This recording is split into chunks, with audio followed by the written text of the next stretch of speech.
Tonight, we've got three major new developments in the mysterious death of Nolan Wells. First up, witnesses reportedly told investigators Wells had been drinking heavily with friends on Horn Island before he disappeared. That's according to a document with preliminary information from the Mississippi Department of Marine Resources. It was obtained by ABC News. Second, Nolan's friends have long said that he chose to remain on Horn Island after their boat left. Remember, he was talking to a young lady. Well, now, TMZ reports that sources with direct knowledge of the investigation say that at least two witnesses told law enforcement they saw Nolan on the island after that boat departed. Now, we haven't independently verified those claims. Authorities have not publicly confirmed them, but you can see why it's significant.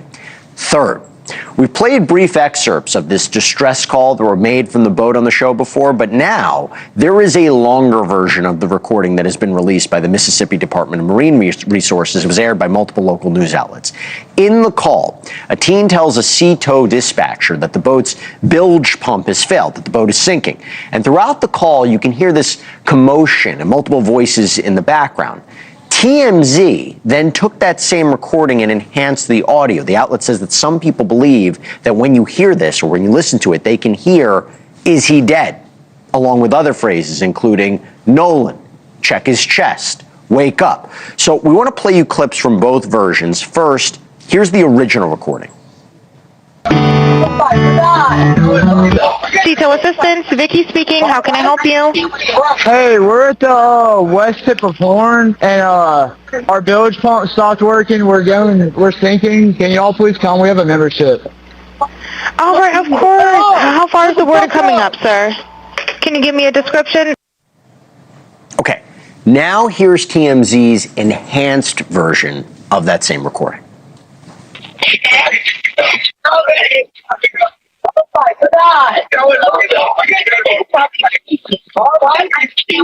Hey, we're at the west tip of Horn, and our bilge pump stopped working. We're sinking. Can you all please come? We have a membership. Shut the fuck up! So what exactly did we just hear? I want to go to Robert Freed, digital forensics expert who spent more than 2 decades analyzing electronic evidence. He's the executive vice president of forensics and chief investigative officer at Page One. He's trained law enforcement agencies across the country in digital forensics and computer crime investigations. Thanks for taking the time. I want to take this step by step. So first of all, you analyzed both versions. What were you able or not able to determine? Well, you can obviously look at just the totality of both versions and see that there's a time difference right away. One's 8.5 minutes, the other one's 8 minutes and 50 seconds. And what we actually did was we extracted or preserved the videos from the specific websites, the TMZ as well as the WAFB website. And then what we were able to do there is take a digital fingerprint MD5 hash value of those two videos. They were obviously different, which means that they have different content. And then, we went in and we looked at the transcript that was able to be gleaned from both versions. And so now this goes to the main question. In those transcripts, from your analysis, does anyone say, is he dead, check his chest, Nolan, wake up, anything like that? No. It's very distorted. Even if you hear it from the original to even the audio enhancement, it's still very difficult for some of the software that we use to even pick up those types of words. And there was nothing like that close to it in the transcriptions that we saw. Is there a danger in someone telling you what to listen for? Do you go in with the preconceived, I don't know if the word is biased, but you're going in to look for those words and maybe you're hearing things that your mind is telling you that's what it is when it's really not? Absolutely. When I first heard about some of the words that were apparently heard, my mind was automatically going to that as well. Am I going to hear those? Things like that. So my perception is, okay, let me hear what everybody's talking about and let's go down to, the specifics of it from a forensic analysis perspective. Can I actually transcribe those specific words as well from what's being provided to me. So what do you think law enforcement's doing with this audio? If you were part of the investigation, what would you do with this audio now?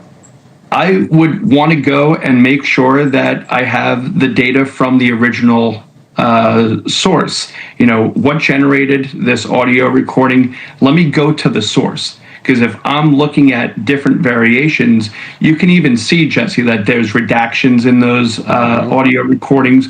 There's account numbers that were shared. There were phone numbers. All that stuff is different than the original. I want to see the original, and I want to look at the metadata of the original. So in other words, just real quick, if somebody said their phone number, there could be something in the background. That could be interesting. Right. Okay. Absolutely. All right. Absolutely. Interesting. A boat drifts at walking pace across open water for nearly an hour. 7 teenagers on board. One of them is never coming home. Nobody called it in until it was too late to matter. There is a recording. A real one. Captured in the final hours before a Mississippi family got the call no parent ever recovers from. People who have listened to it closely say they can hear things in the background. A name. A question about whether someone is dead. An instruction directed at a specific person. That audio exists. What it actually contains is something we are going to deal with very carefully tonight, because when a real name gets attached to a claim that's serious, getting it wrong is not an option. What you are about to hear involves a teenager who went out on the water one afternoon and never made it back. It involves a boat that moved in ways nobody has fully explained. It involves an autopsy that a board-certified forensic pathologist conducted and still could not give a grieving mother a single definitive answer. Not how her son died. Not when. Not whether another person caused it. 3 weeks after she buried him, she still does not know. This case has layers. Some of what is circulating online right now is confirmed. Some of it is not. A lot of it sits somewhere in between, and we are going to be straight with you about exactly which column everything falls into, because that is what this channel does. No dramatizing evidence that hasn't been verified. No letting a viral claim run unchecked just because it fits a narrative. You deserve better than that, and frankly so does this family. Before we go any further, we want to say this clearly. This case involves the loss of a teenager. The details are disturbing. Some of the developments this week are difficult to sit with. If you are watching with younger viewers or you are in a sensitive space right now, please take a moment before continuing. If you are new here, welcome to Unsolved Files. What we do here is simple. We follow the evidence, we source everything, and we do not move faster than the facts allow. Hit subscribe and turn your notifications on, because when this case breaks, and it will break, you are going to want to be here when it does. And drop a comment letting us know where in the world you are watching from. This community spans every time zone, and every time someone new joins it, this case gets one more set of eyes on it. Now, let's get into what actually happened, what's been confirmed, what's still wide open, and why one sealed document sitting in a government file right now may be the only thing standing between this family and the truth. July 4, 2026 started the way most summer holidays do on the Mississippi Gulf Coast. Clear skies, open water, and a group of teenagers with nowhere to be except out on the island. The boat left a private dock in the Ocean Springs area at 9:56 in the morning. That is not an estimate. That is a timestamp pulled directly from GPS data recorded by the Mississippi Department of Marine Resources and independently confirmed by both CBS News and WLOX. Every movement that boat made that day was logged automatically by a chart plotter running in the background. No opinions, no interpretation, just position and time. At 11:14 a.m. the boat arrived at Horn Island. The group settled in. By every public account, the early part of the day was uneventful. People on the island, people in the water, a normal 4th of July afternoon on a barrier island that draws boaters from across the Gulf Coast every summer. Then things get complicated. Around 3 p.m. Warren Hudson, one of the friends who had made the trip out to the island, says he had what he believed was his last conversation with Nolan. Hudson's account, which he gave publicly later on a podcast, was that Nolan told him he was planning to get a ride back to the mainland with a different group. Hudson says he took that at face value. According to Hudson, Nolan was not in distress. He was talking to someone on the island and had a plan for getting home. That account matters because it is the only first-hand version of Nolan's final hours that has been spoken publicly by someone who was there. At 4:31 p.m. the GPS data shows the boat departed Horn Island. The MDMR record is unambiguous on this point. The boat left. Nolan was not on it. What happened next, according to the same GPS data, raises questions that still have not been fully addressed. The boat did not go straight home. At 5:52 p.m. it moved into Fort Bayou.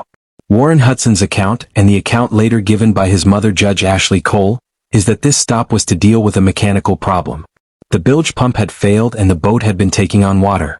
The Fort Bayou stop was to replace a drain plug that had been pulled to remove water from the stern. That is the explanation on the record for that leg of the trip. At 6:06 p.m. the boat returned to a dock.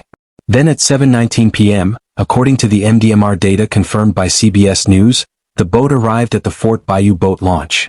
From there it was pulled out of the water and transported overland, the GPS track showing movement consistent with being towed by vehicle, to a private residence in Biloxi belonging to the boat's owners.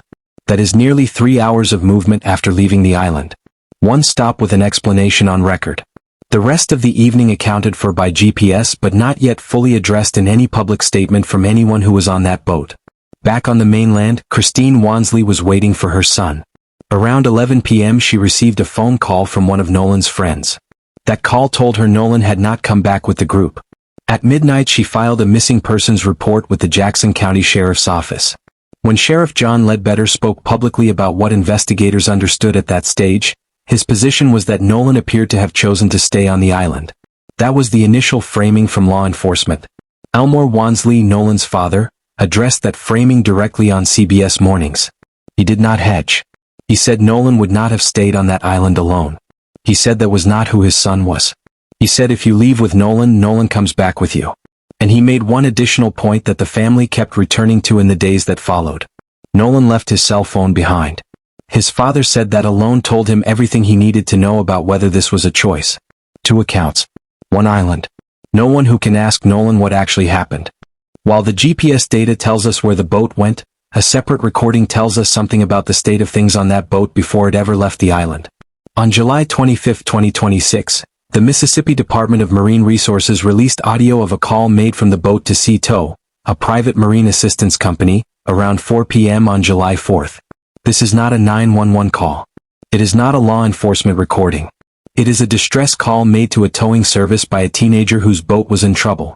The caller told the Sea Tow dispatcher that they were at the west tip of Horn Island and that their bilge pump had stopped working. His words were direct. He said they were sinking and asked for immediate help. The dispatcher worked through the standard intake process. She asked for a membership number, GPS coordinates, the type of vessel, and the number of people on board. The caller confirmed there were approximately 7 people on the boat. When the dispatcher asked whether everyone on board was in good health, the caller confirmed they were. The call was eventually transferred to a local Sea Tow captain. During that transfer conversation, the dispatcher mentioned the caller was a teenager and that the group appeared to be kids out for the holiday. The captain noted that he had just gotten off the phone separately with the grandfather of one of the passengers, who told him the group may have sorted the situation on their own and that he would call back if they still needed help. The captain asked for the teenager to be transferred over so he could speak directly with him. That call, in its confirmed content, does 2 things. It documents that the boat was experiencing a genuine mechanical failure around 4 p.m. on July 4th. And it confirms that at the time of the call, everyone on the boat was reported to be accounted for and in good health. It does not establish whether Nolan was expected to be on the boat at that point. It does not address what happened on the island in the hour before the call was made. But it is consistent with the account Judge Ashley Cole gave publicly about why the boat left the island when it did. Now here is where the confirmed record ends and the unverified claims begin, and this distinction matters more than it might seem. In the days after the Sea Tow audio was released, a version of the recording began circulating online with a specific claim attached to it. People analyzing the background noise said they could identify 3 distinct things. Nolan's name being called out, a voice asking whether someone was dead, and a direct instruction naming a specific individual to check on someone. That claim spread widely and quickly. The problem is that not one outlet with confirmed direct access to the original recording has verified any of those 3 phrases. NBC News, WLOX, TMZ, and Newsweek all reported on this audio. None of them confirmed the background phrases being described online. No forensic audio expert has been cited authenticating the interpretation. No law enforcement agency has acknowledged or addressed the claim in any official statement. That does not make it false. What it makes it is unverified. And when an unverified claim names a specific private individual and attaches an accusatory instruction directly to that name, the standard for repeating it as fact has to be higher than viral reach. Repetition is not confirmation. The more serious a claim gets, the more carefully it needs to be handled before it spreads further. The confirmed record on that call is what it is. Everything beyond it is still waiting on someone with the actual tools to either prove it or rule it out.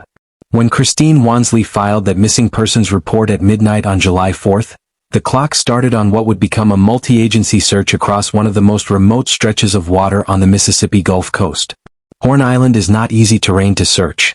It is 10 miles offshore, accessible only by boat, with shifting shorelines and dense vegetation across its interior. There are no roads, no landmarks, and no permanent infrastructure. Finding someone on that island or in the water surrounding it requires coordination across multiple agencies with different jurisdictions and different equipment. The Jackson County Sheriff's Office led the ground effort. The United States Coast Guard covered the water. The Mississippi Department of Marine Resources deployed its own vessels. The National Park Service, which has federal jurisdiction over Horn Island as part of the Gulf Islands National Seashore, joined the search. The United Cajun Navy, a volunteer rescue organization that has assisted in numerous Gulf Coast emergencies, also mobilized. For 2 days that combined effort turned up nothing. On the morning of July 6th, at approximately 8:45 a.m., a United States Park Ranger located a body in the water off the northwestern shore of Horn Island. The search was called off following the discovery. The United Cajun Navy confirmed the development publicly shortly after. The body was transported for examination. The following day, July 7th, Jackson County Coroner Bruce Lynn Jr. confirmed publicly that dental records and DNA testing matched the remains to Nolan Xavier Wells. The identification was official. The search for a missing teenager was now a death investigation.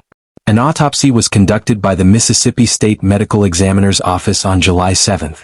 No results were released. Coroner Lind confirmed the examination had taken place but said the findings would not be made public immediately. Sheriff John Ledbetter addressed reporters and stated that based on what investigators had at that point, there was no information leading them to believe a crime had occurred. He acknowledged the investigation was ongoing and said the department was working to determine exactly what happened. The official posture from law enforcement was that Nolan had likely drowned after choosing to stay behind on the island. For the Wells family, that explanation created more questions than it answered. Their son had left his phone behind. He had made no known arrangements to get home another way. And the people who had been with him that day had not come forward publicly with any account of what his final hours actually looked like. The family was not prepared to accept the narrative being offered. And they were already moving to make sure the investigation did not stop where law enforcement seemed inclined to let it rest. The same day, Jackson County Coroner Bruce Lynn Jr. confirmed the body was Nolan Xavier Wells. The family made a decision. They were not going to wait for answers to come to them. On July 7th, the Wells family retained civil rights and personal injury attorney Ben Crump. His entry into the case was immediate and public. In his opening statement, he said Nolan was a beloved son, teammate, and friend who went out to celebrate the 4th of July and never came home. He said the family deserved answers and deserved the truth. He called on investigators to pursue the case with urgency and full transparency and stated plainly that his team would not stop until every fact about what happened on Horn Island was brought into the light. 3 days later, on July 10th, Crump stood alongside Christine Wansley, Elmore Wansley, and Reverend Al Sharpton at a press conference held at National Action Network headquarters in Harlem, New York. The family laid out their position clearly. Nolan would not have chosen to stay on that island alone. He left his cell phone behind, and to his parents that was not a detail. It was a signal. Christine Wansley said publicly that her son always stayed with his group. Elmore Wansley said that if Nolan had been with him and a situation like that arose, he would have made sure his son got back on that boat. Neither parent accepted the framing that their son made a voluntary decision to remain on a remote island 10 miles from the mainland with no phone and no plan. Reverend Al Sharpton stood with the family and pledged the support of his National Action Network. He made clear this case had national attention and that the family would not be navigating it alone. In the weeks that followed, the public response extended well beyond legal representation. Actor and filmmaker Tyler Perry stepped in personally to cover the cost of Nolan's funeral expenses. On July 20th, Nolan Wells was laid to rest in a closed casket service at Center Point Church in Ocean Springs, Mississippi. The service was officiated by Reverend Al Sharpton. Filmmaker Spike Lee and NFL Hall of Famer Terrell Owens were in attendance, standing visibly behind the family as a show of support. At the funeral service, Sharpton announced a $50,000 reward for information leading to an arrest and conviction in the case. Tyler Perry immediately pledged to match that amount. Before the week was out, Terrell Owens added $25,000 of his own, bringing the total reward to $125,000. Sharpton's words at the service were pointed. He said someone on that island saw something and knows something, and he came not to make money but to give it, and to call on whoever had information to stand up and tell the truth. 5 days before the funeral, on July 15th, Ben Crump and the Wells family sat down with Jackson County District Attorney Angel Myers McIlrath. Crump described the meeting as respectful. The district attorney confirmed during that meeting that once the investigation was complete, the case would be presented to a grand jury. She stated this was standard procedure in Jackson County for all deaths that were not natural causes or routine traffic incidents. Crump said his position was straightforward. Every relevant fact needed to go before that grand jury, with nothing held back and nothing overlooked. NAACP President Derek Johnson entered the public conversation around this time with a pointed assessment. He stated that local law enforcement lacked the capacity to handle a case of this complexity and national significance independently, and called for broader investigative involvement. If you are watching this and you are not yet subscribed to Unsolved Files, now is the time. This case has a grand jury, an active FBI investigation, and new information still surfacing. Subscribe and turn on notifications so you are here when the next development breaks. For weeks after Nolan's body was found, the friends who had been on that island with him stayed quiet publicly. No statements, no interviews, no direct account of what the afternoon actually looked like from the people who were there. That changed on July 21, 2026. Warren Hudson, one of the teenagers who had been on Horn Island that day, appeared on the Officer Tatum Show, a podcast hosted by Brandon Tatum. It was the first time anyone from the friend group had spoken at length and on the record about what they said happened. Hudson's account was specific. He said the group was dealing with a genuine emergency on the boat. The bilge pump had failed, water was coming in, and the priority in that moment was keeping the vessel from going under. He said they did not simply leave Nolan behind without a word. He said they asked Nolan to come with them. And he said Nolan chose to stay on the island because he was talking to a girl and told the group he would find another way back to the mainland. That was the account Hudson put on the record. The boat had an emergency. Nolan was asked to leave. Nolan declined. Nolan had a plan. Hudson's mother had already offered a version of this publicly 2 weeks earlier. Judge Ashley Cole is a sitting Chancery Court judge in Mississippi. On July 7th she posted on Facebook, and in that post she identified herself by her judicial title. She said she wanted to address rumors with facts. She stated that her son Warren last saw Nolan around 3 p.m. that afternoon. She said the boat developed a bilge pump problem and departed the island around 4:30 p.m. She said Nolan told Warren he was going to stay and continue talking with a girl he had met on the island, and that he would get a ride back with a different group. She said her family was cooperating fully with investigators and rejected any suggestion that they had attempted to influence the case. Then News Nation identified the girl. She was 19-year-old Katie McCormick. She had been on Horn Island that day with a separate group of friends. Katie has not spoken publicly about the case. But her sister Gracie McCormick did speak, giving a statement to the Daily Mail that directly contradicted the account Warren Hudson and Judge Cole had offered. Gracie McCormick said that Katie had a conversation with Nolan on the island and that Katie assumed from that conversation that Nolan was getting back on the boat he arrived on. According to Gracie, Katie assumed the friends telling Nolan to get on the boat would not actually leave without him. Katie later left the island with her own brother and his fiancée. Her family, according to Gracie, has fully cooperated with investigators. Ben Crump laid out the contradiction plainly. One account says Nolan told his friends he was choosing to stay and would find his own way home. The other account, from the person he was supposedly staying behind to talk to, says Nolan indicated he was going back to his boat. Both of those things cannot be true at the same time. One of them is accurate. One of them is not. That is the question investigators are sitting with. Now, separate from what happened on that island, Judge Ashley Cole's decision to use her judicial title while publicly defending her son in an active investigation drew formal scrutiny. A petition was filed with Mississippi's Commission on Judicial Performance asking the body to determine whether that conduct crossed the line under judicial ethics rules. That process is now in the hands of the only body with authority to rule on it. Whatever the commission decides about Judge Cole's public conduct has no bearing on what happened to Nolan Wells. Those are two completely separate questions and they need to stay that way. What is not separate is this. Following Judge Cole's Facebook posts, she and her family began receiving death threats. She documented those threats publicly with screenshots. They are real, they are confirmed, and they are part of what the FBI is now actively investigating alongside the death case itself. While the public debate over witness accounts and contradictions played out online, The Wells family was pursuing answers through a different channel entirely. They commissioned their own autopsy. And the person they brought in to conduct it was not a local hire or a convenient choice. He was one of the most credentialed forensic pathologists in the country. Dr. Roger A. Mitchell Jr. is a board-certified forensic pathologist. He served as Chief Medical Examiner of Washington, D.C. He is the current president of the National Medical Association, the oldest and largest organization of black physicians in the United States. When the Wells family needed someone to examine their son independently, this was the man they called. The cost of that examination was covered by civil rights activist Colin Kaepernick.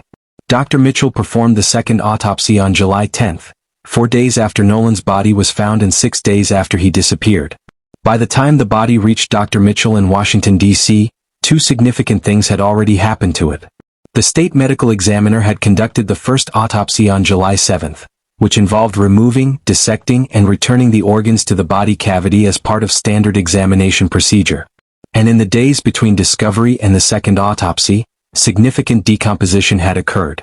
Both of those factors would shape everything Dr. Mitchell was and was not able to determine. His preliminary findings were presented publicly on July 22 at the 117th NAACP National Convention in Chicago. Ben Crump stood at the podium. Christine Wansley and Elmore Wansley were present. The findings were read into the public record for the first time. The conclusions across every primary question were the same. Cause of death, undetermined pending further investigation. Manner of death, undetermined. Date of death, unknown. Not one of those 3 foundational questions was resolved.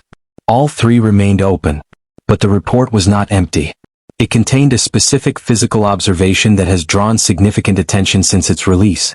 During a layered dissection of the posterior head and neck, Dr. Mitchell found a focal area of red discoloration in the deep soft tissue overlying the occipital bone, which is the bone at the base and back of the skull. He found no fractures anywhere on the body. No lacerations. No deep tissue injuries in any of the additional dissections he performed on the face, neck, ribs, pelvis, back, arms, and legs. But that discoloration was there. And according to CNN's reporting of the autopsy findings, Dr. Mitchell noted it could represent one of 2 things. Decomposition-related changes to the musculature, which can produce discoloration as tissue breaks down, or a blunt force impact to the back of the head and neck. His report does not choose between those possibilities. It documents the observation and flags it as requiring further investigation. That is the precise and honest position of a forensic pathologist working within the limits of what the evidence actually allows him to say. Those limits were significant. And they trace directly back to what happened during the state's first autopsy. When Nolan's body was sent to Dr. Mitchell for the second examination, his internal neck structures were not included. The trachea, the laryngeal cartilage, the thyroid horn, and the hyoid bone were not received with the body. Dr. Mitchell noted that retaining these structures after the first autopsy is common practice when there is concern about neck injuries or compression, and he assumed the original Mississippi pathologist had kept them for further analysis. But their absence meant he could not examine the airway directly, could not assess the lungs for the presence of water, and could not evaluate the stomach for gastric contents. In a case where drowning is one of the possible causes of death, those are not minor gaps. They are the core of the question. Decomposition added a further layer of limitation. Significant decomposition can obscure bruising and abrasions on the skin surface, particularly during a second examination. Dr. Mitchell acknowledged this directly in his report. He listed 7 outstanding questions that remained unanswerable given what he had to work with. That brings the autopsy picture to this. 2 examinations of Nolan Wells have now been conducted. One is partial, public, and inconclusive. The other is complete, sealed, and held entirely within the investigative process. District Attorney Angel Myers McIlrath confirmed publicly on July 23 that the state autopsy report will not be released to anyone, including the family, until after the grand jury has reviewed it. She stated this is standard procedure for every non-natural death in Jackson County and that Nolan's case is being handled with the same process applied to all such investigations throughout her career. One report with questions it cannot answer. One report with answers nobody outside a very small room has been allowed to read. That is where the forensic picture stands tonight. By the 4th week of July, the Nolan Wells case had moved well beyond the boundaries of a local death investigation. Federal agents were now involved, the state's governor had made public accusations, and the political temperature around the case had risen to a point where the investigation itself was becoming harder to see through the noise surrounding it. Mississippi Department of Public Safety Commissioner Sean Tindell confirmed publicly what many had suspected. The FBI had entered the picture. Not to take over the death investigation, which remains under the authority of the Jackson County Sheriff's Office, but to investigate a parallel and equally serious problem. Threats. Specific, documented, directed threats against public officials, possible witnesses, people who had been with Nolan on the island that day, their families, and Christine Wansley herself. The mother of the teenager at the center of this case had become a target of harassment from people claiming to seek justice for her son. Tindell stated plainly that making threats against public officials, witnesses, and people connected to an investigation is a criminal act, regardless of the motivation behind it. The FBI's involvement on the threat side was confirmed. Their role assisting Jackson County on the broader death investigation was also confirmed. Federal resources, federal jurisdiction where applicable, working alongside state and local investigators rather than replacing them. Then Governor Tate Reeves stepped into the public conversation in a direction that drew immediate scrutiny. In a statement provided to Fox News Digital, Reeves said Ben Crump and Al Sharpton were to blame for the threats. His exact framing was that they were stoking division for personal gain and that this was how they had built their careers. He expressed confidence in Jackson County law enforcement and the Mississippi Department of Public Safety to follow the facts wherever they led. What Reeves did not provide in that statement was documented evidence linking any specific public comment made by Crump or Sharpton to any specific threat currently under FBI investigation. The accusation was direct. The supporting evidence connecting their statements to the threats was not presented. That gap between what the governor said and what the documented record shows is real, and it is worth naming without editorializing around it. Mississippi Attorney General Lynn Fitch issued her own statement in parallel, warning that her office would hold accountable anyone who attempted to threaten or intimidate law enforcement or prosecutors working the case. Her statement focused on the conduct itself rather than assigning blame to specific public figures. Neither Ben Crump nor Reverend Al Sharpton had responded publicly to the governor's accusation as of this recording. Away from the political dimension, a former FBI agent offered a different kind of assessment. Jennifer Coffin-Daffer, speaking to News Nation, said that based on what she had reviewed, including surveillance footage, witness accounts, Coast Guard communications, and the documented riptide conditions in the waters surrounding Horn Island on July 4th, the evidence in her assessment currently pointed toward a tragic accident rather than foul play. She was careful in how she framed that conclusion. She acknowledged that more details could still emerge and that the picture was not complete. She noted that approximately 60 witnesses had been interviewed by investigators at that point, a significant number for a case still in active investigation. Her assessment does not close anything. It is one experienced analyst's reading of what the available evidence suggests at this stage. It sits alongside everything else in this case that remains unresolved. No suspect has been named. No arrest has been made. No charges have been filed. The investigation is active. The grand jury has not yet convened. And the document that may answer the most important questions in this case is still sealed inside a government file that the Wells family has not been permitted to open. Not every development in this case arrived with a press conference or a national headline. Some of it happened quietly, in the ordinary machinery of a legal system that does not pause for grief. Christine Wansley filed a petition with the court to be named administrator of Nolan's estate. There is no dramatic legal maneuver buried inside that sentence. Under Mississippi law, as in most states, this is a standard procedural requirement for the next of kin of a person who has died. It establishes legal standing. It gives the filing party the formal authority to manage the deceased's affairs, access certain records, and take any future legal steps the situation may require. It names no defendant. It does not signal new evidence. It does not represent a new legal theory about what happened to Nolan. It is paperwork. Required, routine, and entirely separate from the criminal investigation running in parallel. The reason it belongs in this documentary has nothing to do with what the filing says legally. It has everything to do with the context it sits inside. Christine Wansley has spent weeks in front of cameras.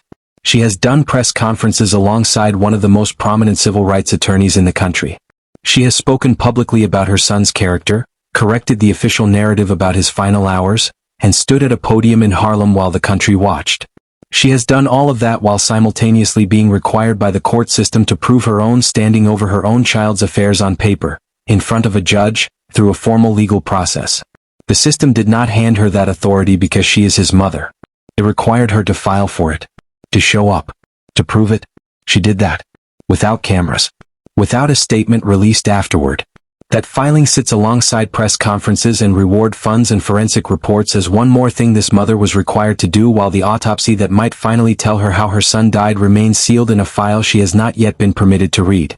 25 days after Nolan Xavier Wells did not come home from Horn Island, this is where the case actually stands. Not where speculation puts it. Not where viral posts have tried to take it. Where the confirmed record places it right now, tonight. Here is what is established fact. Nolan was on Horn Island on July 4, 2026. The boat he arrived on departed at 4:31 p.m. without him.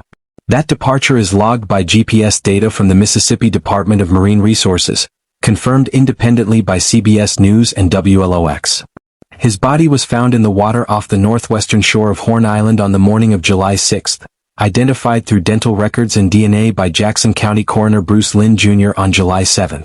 An independent autopsy conducted by Dr. Roger A. Mitchell Jr. found an unexplained area of red discoloration in the soft tissue at the back of Nolan's skull, with cause of death, manner of death, and date of death all listed as undetermined. The state autopsy is complete and sealed, withheld pending grand jury review as confirmed by District Attorney Angel Myers McIlrath. The FBI is actively investigating threats connected to the case. A formal ethics petition against Judge Ashley Cole is currently with Mississippi's Commission on Judicial Performance. A $125,000 reward for information leading to an arrest and conviction remains outstanding, funded by Reverend Al Sharpton, Tyler Perry, and Terrell Owens. Here is what is not confirmed. The specific background phrases being claimed in the CTO audio have not been verified by any outlet with direct access to the recording and have not been authenticated by any forensic audio expert. No documented evidence has been presented linking Ben Crump or Reverend Al Sharpton's public statements to any specific threat currently under FBI investigation. Here is what remains completely open. What condition Nolan was in before he entered the water. What the sealed state autopsy concludes. When the grand jury will convene and what it will be presented with. What the independent cell phone investigation coordinated by Ben Crump's team will find. What Katie McCormick's full account to investigators contains. Whether the Commission on Judicial Performance will act on the petition against Judge Cole and what that ruling will say. Every one of those is a live question with a process already attached to it. The grand jury will eventually see the sealed report. The cell phone investigation is active. The Ethics Commission has a petition on its desk. None of those doors has closed yet. When one of them does, it will move this case in a direction it has not moved since Nolan's body was found. And whatever that direction is, the confirmed record is what this channel will report. Nothing ahead of the facts. Everything the facts actually show. Nolan Xavier Wells was 18 years old. He was a wide receiver. He was a teammate. He was a son who was supposed to be back at Southwest Mississippi Community College the week after the 4th of July, lacing up for football training camp, starting the next chapter of his life. Instead, his mother spent that week filing paperwork in a courthouse to prove she had legal standing over her own child's affairs. His father spent it correcting a public narrative that said his son chose to be left alone on an island 10 miles from shore. And the rest of the country spent it watching a case unfold in real time with no clean answers and no clear end in sight. That is the reality of where this case sits. Not the version being shaped by viral audio clips and social media theories. The actual documented reality. An 18-year-old went to Horn Island for the 4th of July with a group of friends and did not come home. His body was found 2 days later. 3 weeks after that, nobody with public authority has been able to tell his family how he died, when he died, or whether another person played any role in his death. Those are not small gaps. They are the whole question. The grand jury will eventually see the sealed state autopsy report. That report already exists. It was completed on July 7th. It has been sitting in a government file for weeks while the family waits and the public speculates. Whatever it contains, it is the most complete forensic account of what happened to Nolan Wells that currently exists, and the grand jury will read it before anyone else does. The cell phone investigation is active. Ben Crump's team and law enforcement are both examining Nolan's phone. What that investigation finds could either support the accounts that have been given publicly or raise new questions about the timeline of that afternoon. The audio forensics question on the CTO call remains open. Whether any credible analysis ever produces a verified answer on what those background sounds actually contain is still unknown. The Commission on Judicial Performance has a petition on its desk with Judge Ashley Cole's name on it. That process will reach a conclusion on its own timeline. 60 witnesses have been interviewed. The investigation is active. No suspect has been named. No charges have been filed. When any of those open doors closes, Unsolved Files covers it the same way we covered it tonight. Every claim sourced. Every column labeled confirmed, disputed, or unverified. Nothing borrowed from a viral post and repeated as fact. Nothing inflated beyond what the evidence actually supports. If you are not subscribed yet, do it now and turn on notifications. This case is not over, and the update that changes everything could drop any day. Drop a comment below and tell us where in the world you are watching from. And tell us this, what is the one question about this case you think still needs answering most? We read every comment. Every single one. Nolan Wells deserved to come home. His family deserves the truth. And this case is not closed until they get it.